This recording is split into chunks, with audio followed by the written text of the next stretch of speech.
नमस्कार, जय जगन्नाथ।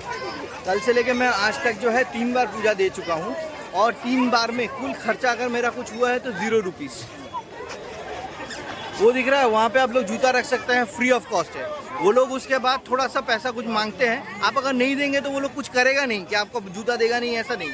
अब वो लोग भी गरीब आदमी है, कुछ 10-5 रुपया मांगता होगा, तो आप 10 रुपया देंगे तो आप गरीब नहीं हो जाएंगे, लेकिन अगर नहीं देते हैं तो कोई प्रॉब्लम नहीं है। 2 बार पूजा दिया है मैंने, ठीक है, मुझसे किसी ने 1 रुपया भी नहीं मांगा है, ठीक है। अभी आप अगर कहेंगे कि मैं पूजा दूंगा, पंडित जी मेरा पूजा दे देंगे, लेकिन मैं पंडित जी को दक्षिणा नहीं दूंगा क्योंकि वो पैसा है, मैं देना नहीं चाहता हूँ, क्योंकि भक्ति वाला जगह है, पैसा क्यों दूँ, वो सब नहीं चलता है। अगर आपने पूजा दिया है तो उसमें जो है पंडित जी का पारिश्रमिक जुड़ा हुआ है, तो आपको वो पैसा देना होगा। अभी अगर पंडित जी ने आपसे अगर 500 रुपया, 1000 रुपया, 5000 रुपया मांगा, तो आप जो है उससे एक काम कर सकते हैं कि आप पहले एक डिसाइड कर लीजिए पंडित जी के साथ कि पंडित जी मैं पूजा दूंगा, मैं इतना ही रुपया दे सकता हूँ, मैं इससे ज़्यादा नहीं दे सकता हूँ। तो प्री बार्गेनिंग आप कर ले सकते हैं। आप कहेंगे कि मैं बार्गेनिंग क्यों करूँ, ये तो भक्ति वाला जगह है, भक्ति में पैसा क्या है, उतना भोला मत बनिए, ठीक है। हॉस्पिटल में जाते हैं वहाँ पे भी आपको, वो भी सेवा का केंद्र है, वहाँ पे भी पैसा लेता है ना, एक्सरे कीजिए, ब्लड टेस्ट कीजिए, कुछ भी कीजिए, पैसा लेता है ना। पहले के ज़माने में राजा होते थे, राजा जो है पंडित जी, जितने पुरोहित, कथावाचक, इनका जो है सब कुछ का खर्चा उठा देते, उनका मतलब खाने पीने का या बच्चों का परिवार का सब कुछ का खर्चा उठाते थे।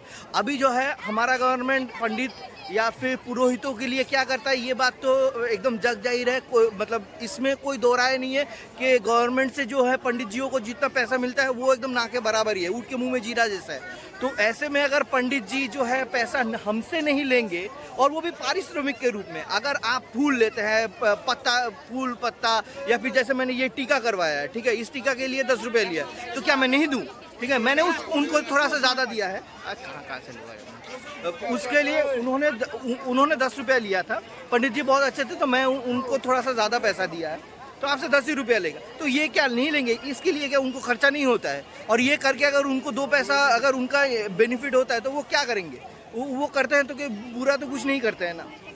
तो मेरे हिसाब से जो है ये कुछ जो बातें हैं कि जगन्नाथपुरी में आने से बहुत पैसा ले लेता है, ये लोग मांगते हैं, अभी देना नहीं देना आपके बात में, आपके हाथ में है। और दूसरा बात ये है कि कोई सुविधा लेने से पहले आप जो है प्री बार्गेनिंग कर लीजिए, कितना पैसा लग सकता है। दे देने के, ले लेने के बाद बोलेंगे यार इसका तो 10 रुपया होता है, आपने 100 रुपया क्यों मांगा।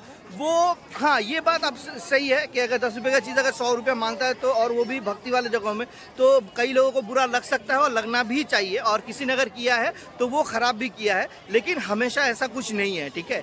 अगर पूजा करवाते हैं तो पैसा देना पड़ता है, और अगर नहीं पूजा करवाते हैं, केवल मात्र जगन्नाथ जी का दर्शन करवाएंगे तो कोई पैसा नहीं लगता है। मैंने हमेशा दक्षिण द्वार से घुसा है, मैं हर बार दक्षिण द्वार से ही गया हूँ। दक्षिण द्वार से अंदर जाना मेरे हिसाब से सेफ पड़ा है।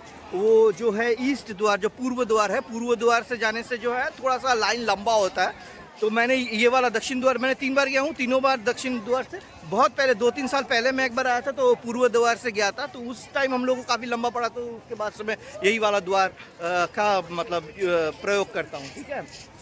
यहाँ से जाएंगे और पूजा दे के, मतलब मैं एक दिन में, मतलब अभी गया था तो अभी मैंने 2 बार दर्शन करके आ गया, ठीक है। आप लोग भी जाइए, दर्शन करके आइए, और जैसा मैंने कहा है वो सब बातों का अगर थोड़ा सा ध्यान रखेंगे तो मेरे ख्याल से आपका जो है जगन्नाथपुरी का जो मतलब दर्शन है ये आपका अच्छा रहेगा, सुखमय रहेगा। धन्यवाद आप सब।